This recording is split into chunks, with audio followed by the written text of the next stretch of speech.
My name is Wren Castellano. I'm 29 years old, and I've photographed 9 family Christmases I was quietly edited out of. This year, they didn't even wait for me to leave the room.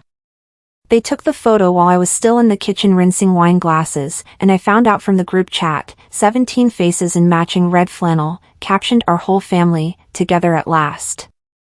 I counted twice. Everyone was there except me. I set the last glass in the rack and smiled, because smiling was my job in that house, the way carving the goose was my father's.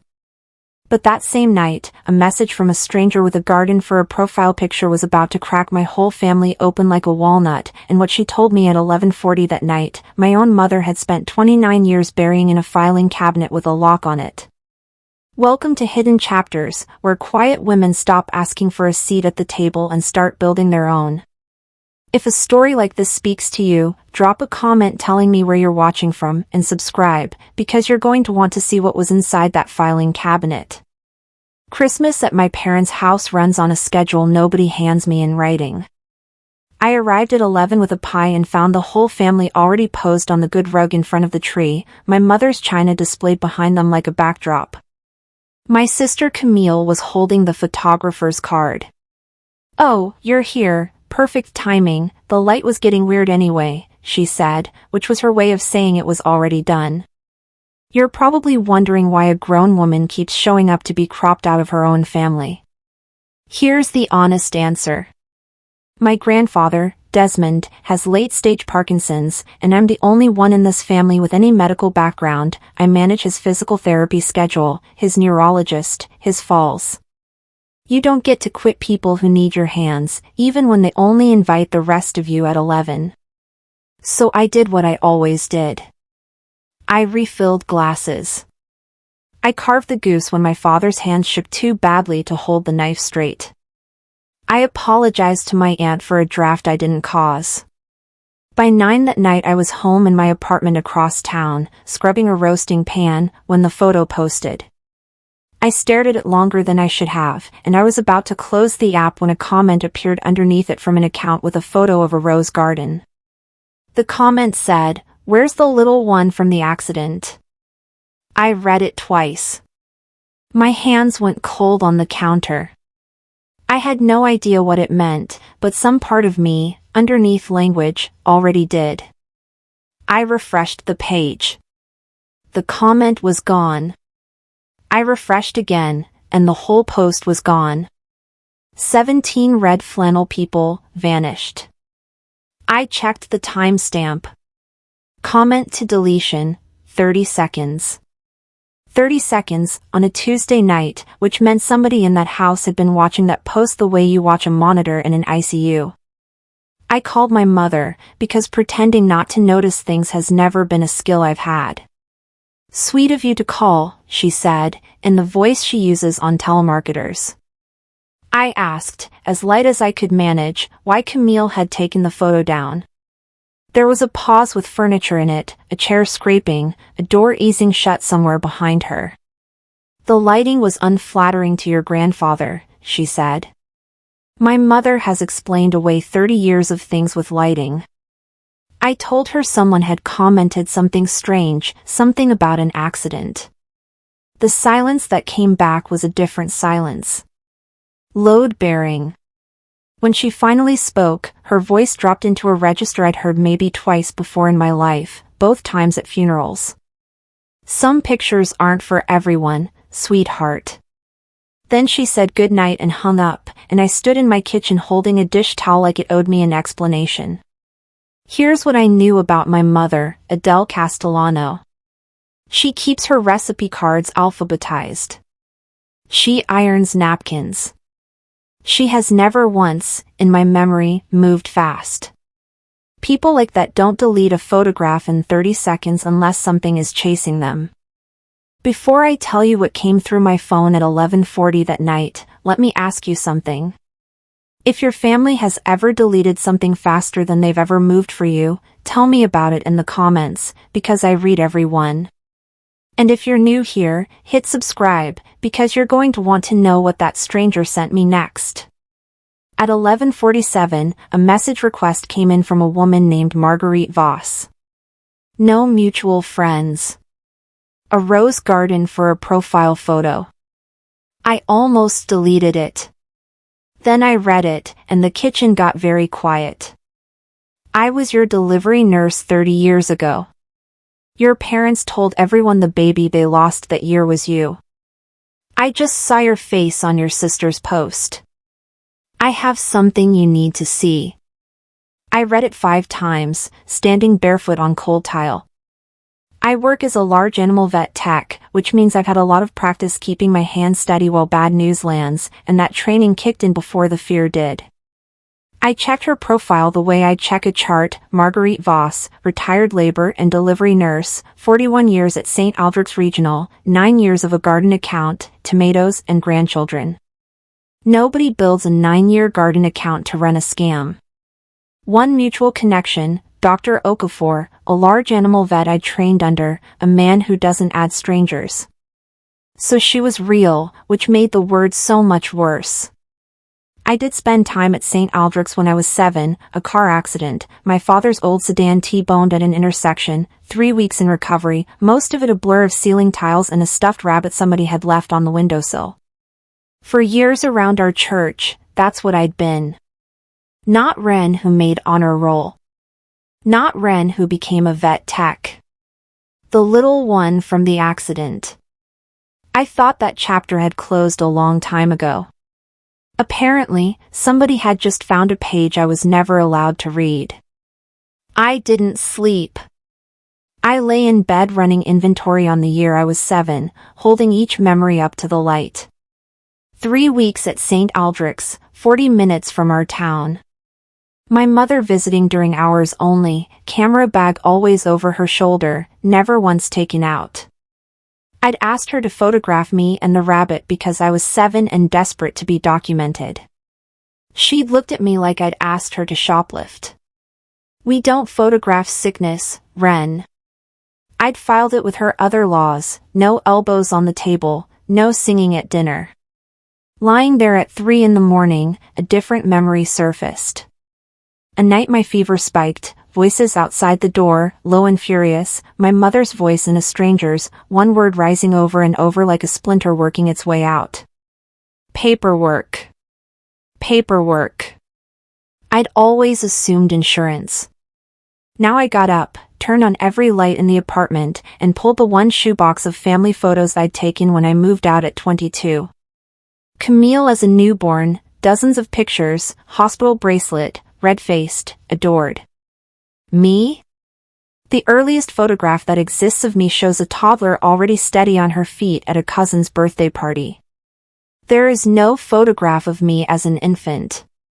There is no photograph of my mother pregnant with me. I had never once noticed. Now it was the only thing I could see. The following Tuesday, I drove to my parents' house while my mother was at her book club, because my grandfather needed his blood pressure checked and I needed an alibi, and only one of those was on the calendar. Desmond lives in the converted sunroom, 86, Parkinson's slowly sanding him down. While the cuff inflated, I said I wanted to pull old photos for his birthday, and he waved a shaking hand toward the hall closet like a king granting land. The albums stood in a row, spines labeled in my mother's careful hand, the year of Camille's birth, fat with baby pictures, then my year, and it felt wrong in my hands, too light, like a hollow book people hide keys in. The first pages were normal. Then, where the spring should have been, ragged edges. Pages torn at the gutter, little triangles of glue still holding on. A whole season amputated. Someone hadn't just removed photographs. Someone had removed the place where photographs go. I carried the album to my grandfather, keeping my voice church soft. "Grandpa, look what I found." He touched the cover, and his face did something I will never forget. It opened the way a face opens at a viewing, grief with nowhere to put itself. He looked straight through 29 years and said, "Ines." I said, "No, Grandpa, it's Wren." His hand pulled back like the album was hot. "Wren," he repeated. And then, so quietly I nearly missed it, no. We buried Inessa's girl. That night I answered Marguerite. I kept it clinical, the way you talk when your hands want to shake. Was it her who'd commented? Yes, she wrote back fast, like she'd been sitting with the phone in her lap, and she was sorry, sorrier than she could say. Her granddaughter followed Camille, one of those small-town algorithm coincidences, and the photo had scrolled past while Marguerite was watering her tomatoes. 17 faces, and mine off to the side of none of them, because of course I wasn't in it. She'd seen my face in an older post months back, at Thanksgiving, carrying a pie in the background, and it had stopped her cold. Said I was the image of somebody she'd delivered a long time ago. A baby she'd thought about for 29 years. She'd typed the comment in a flash of anger she couldn't fully explain to herself, and within a minute she was blocked. Blocked. Not ignored. Blocked, in under a minute, by people who claim they've never heard of her. I asked what she meant about the baby they lost. She wouldn't put it in writing. Some things you say to a person's face, she wrote, so you can hold their hand when you do. We agreed on a diner in the next county over, Saturday, 10 o'clock, neutral ground. Then she sent one more message and I stopped breathing for a second. Bring your birth certificate, honey. I'll show you the other one. My grandfather's next appointment fell on the Thursday before, and I went with cardiologist notes in my bag and a new set of eyes for my whole family. It's a strange thing, watching your life get relit. The table sat 12, and my place card, my mother does place cards, sat me at the corner by the kitchen door, the seat that gets bumped every time someone brings out a dish. I'd always told myself it was practical, since I was up and down helping anyway. Now I watched the geography of it. Camille under the good chandelier, dead center. Me in the doorway, half in shadow, easy to crop. When dessert came out, Camille lifted her phone for a photo with Grandpa, and I leaned in on reflex, the way you lean toward warmth. My sister tilted the phone away, smooth as a signature. Careful, some pictures aren't for everyone, remember? She said it in a party voice, and the table laughed, and it moved around like a plate everyone had to take some of. My father didn't laugh. He looked down at his plate like it had asked him a hard question. That was the moment I stopped explaining it away. This wasn't forgetfulness. It was policy. Old, and understood, and obeyed by everyone but me. Marguerite was already seated when I arrived Saturday, a small woman with a gardener's hands and eyes that had watched too many monitors. A shoebox sat on the table like a casserole nobody wanted. She took my face in both hands without asking and studied me. Lord, she said, you even hold your chin like her. We sat. She didn't open the box right away. She started with the winter I was 7, the accident, told me she'd been on the pediatric floor for years by then and remembered me, bed 9, the girl who asked the residents more questions than they asked her. And she remembered the afternoon records called the floor, flustered, because intake had tried to link my chart to my own birth record at the same hospital and the system had thrown it back. My birth record was already closed. Closed, as in finished. Closed, as in deceased. A clerk assumed an error. A supervisor asked my parents to clarify, quietly, in the family lounge. Marguerite was there with a med cart, close enough to hear. My father studied the floor tile like it owed him money.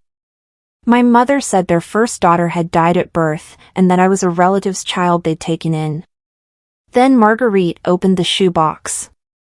Inside were 2 photocopies, soft at the folds from 30 years of being taken out and put back.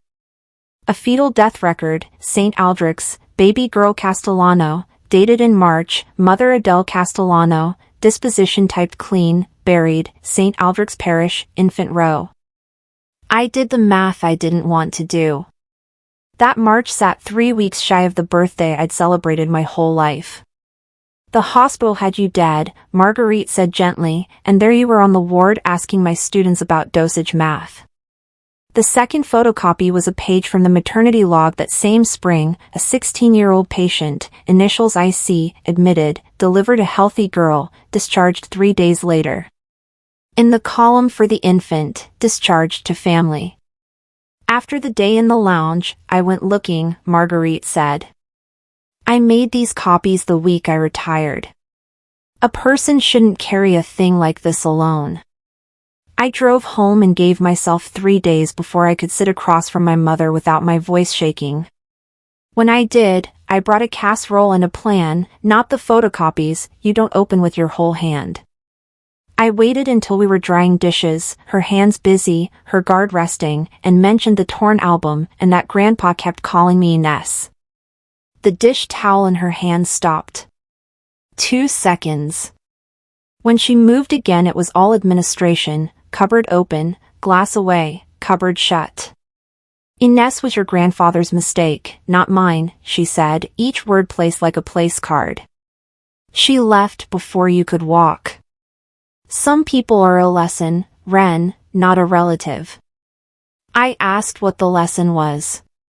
My mother folded the towel in thirds and looked at me with the level patience she saves for people about to disappoint her. That grief is a door you close. We replace what we lose in this family.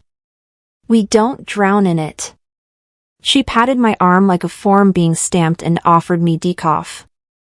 I need to stop here for a breath. If you've ever had a family member explain away a whole hidden person in one sentence, tell me in the comments how you kept your composure, because I very nearly didn't. And if you're still with me, subscribe, because what my grandfather said next changed everything. I found Inez. It took slow work, because a woman who left in the 90s and never touched social media leaves almost no trail on purpose. A retired co-worker from the textile plant remembered her, quality control, 20 years, sharp as tin. The address he had led to a little brick house where a young couple answered, said they'd bought it 3 months back from the owner herself. She was sick, the wife said, lowering her voice the way people do. She told us she was going home. Meanwhile, my family had begun quietly disassembling me.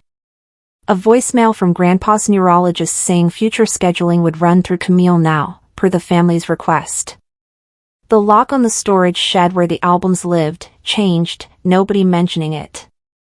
And on Thursday, the small silent thing phones do now instead of a door slamming, I was removed from the family group chat. 9 years of it, gone with a tap. Then Friday, my supervising vet flagged me down at the clinic with an intake sheet and a strange look. New client, emergency line. Farm case out past the county road. Emergency contact wrote your name. I have walked into a lot of exam rooms. I had never had to teach myself how to walk into one before. It wasn't a farm case. Marguerite had made the call for her, gently bending a rule, because the woman needed to see me before she couldn't ask anymore.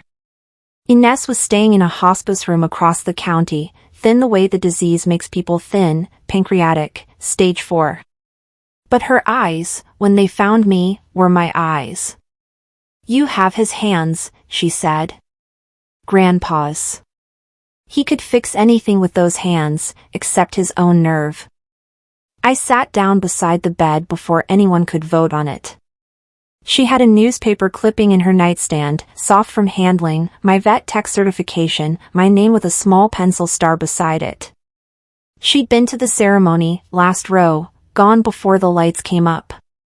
29 years, from a distance. I always figured you knew about me, she said, and couldn't want me. I made my peace with that. She'd been waiting for a knock that never came, while I'd been standing in photographs I was never in. Over the days her strength allowed, Inez gave me the year from the inside. 16, in trouble with a boy from the plant who enlisted the week the test came back. Her mother sent her to an aunt 2 counties over so the church couldn't count months on their fingers. Word at home was a semester with cousins. The word the family used, she said, was handled. She went into labor, 30 hours, and when it was over and I was clean and loud on her chest, her mother and her sister came in with a folder of consent papers. She refused. First with words, then just by not lifting the pen. So they waited her out.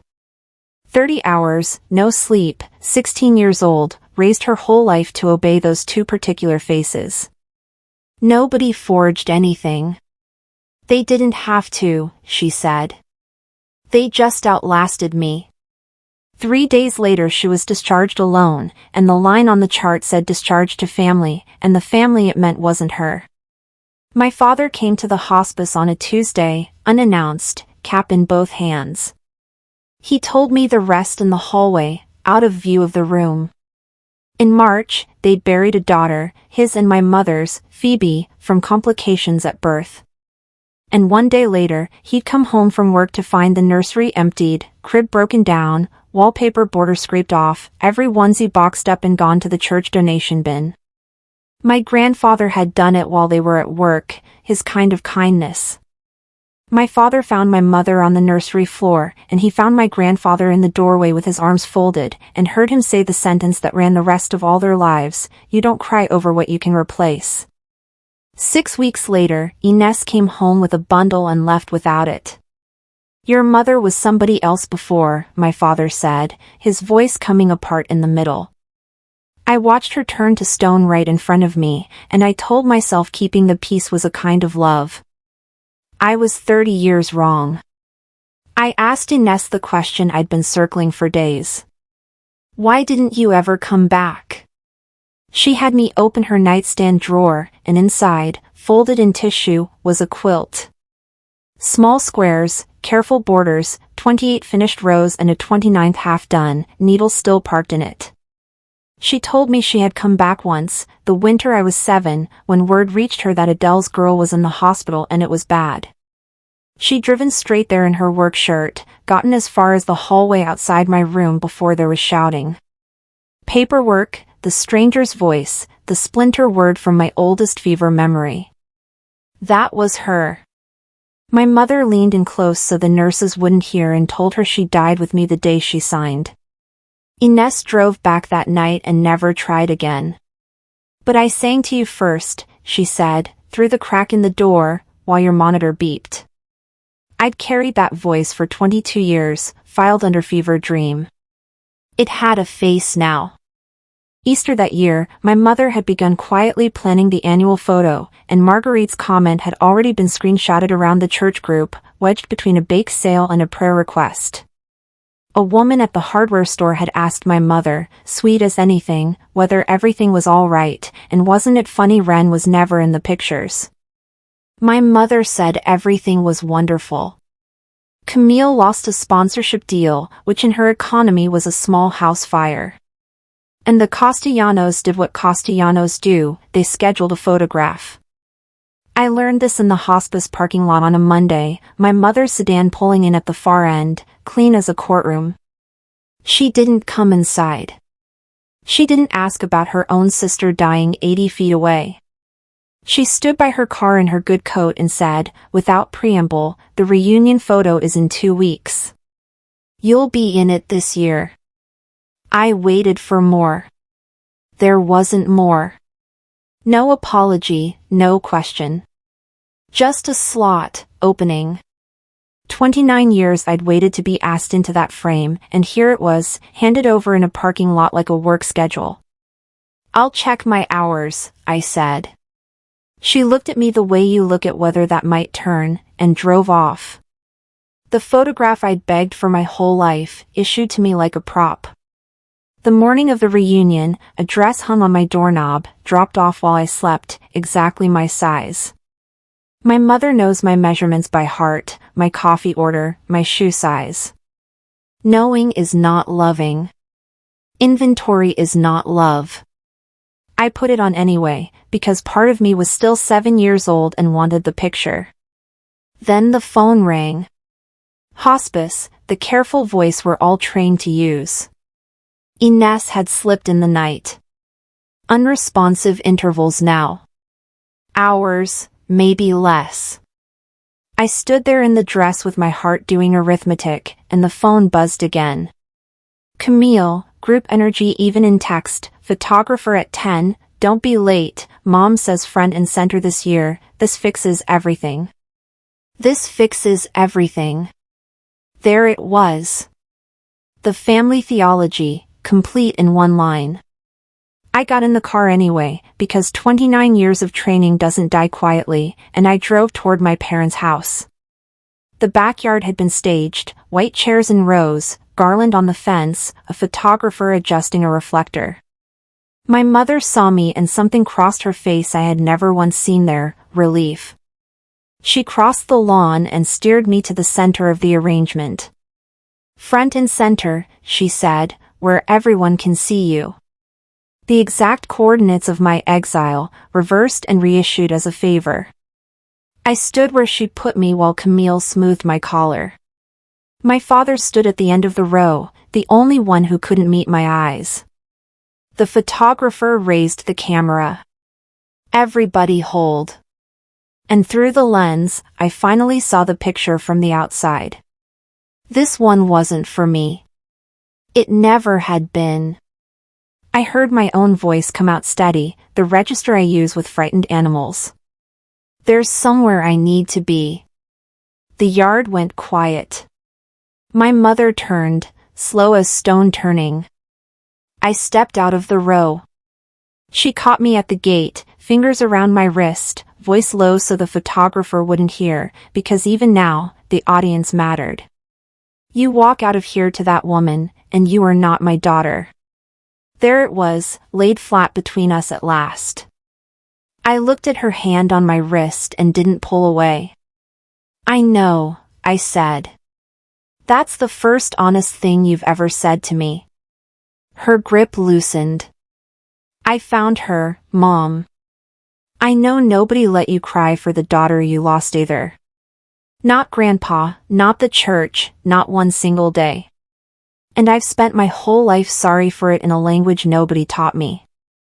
But I'm done being what you replaced her with. I took her hand off my wrist gently, the way you take a hand off a bed rail. Behind us a chair scraped, and my father stood up out of the front row and said, louder than I'd heard him speak in years, I'll drive you. Nobody moved to stop him. Ines surfaced one more time that afternoon, the way they sometimes do, a lamp flaring on its last oil. I was in the chair beside her, still in the dress, my father in the hallway holding 2 coffees for something to hold. Her eyes opened and found me with no searching at all. Well, she said, dry as ever, barely a breath, look at you, all dressed up. I told her where I'd been and who had driven me, and something settled in her face I can only call finished. She rolled her eyes toward the nightstand, and I understood, and brought out the quilt. The night nurse told me later she'd asked for help finishing the last row 2 evenings before, her own hands past managing, directing it stitch by stitch. I spread it over her, lavender to a stubborn ocean blue, and she put her palm flat on the newest row and said the thing I will carry in my chest for the rest of my life. I counted your birthdays in stitches. 29. I never missed one. Ines Castellano died that evening, her hand in mine, under 29 years of stitches. We buried her on a bright, cold morning, small enough to fit in a kitchen, me, my father, Marguerite with her gardener's hands folded, 2 women from the plant who cried harder than anyone. My mother did not come. I hadn't expected her to. I'd been wrong about the not hurting part, but hurt and surprise are different animals, and only one of them was at that graveside. Afterward, sorting Ines's things, I found a rubber-banded bundle at the bottom of her sewing basket. 29 birthday cards, one for every year of me, stamped, addressed to the Castellano house in her neat hand, every single one wearing the same red stamp, returned to sender. And under the stamp, my mother's handwriting, small and certain, no such person.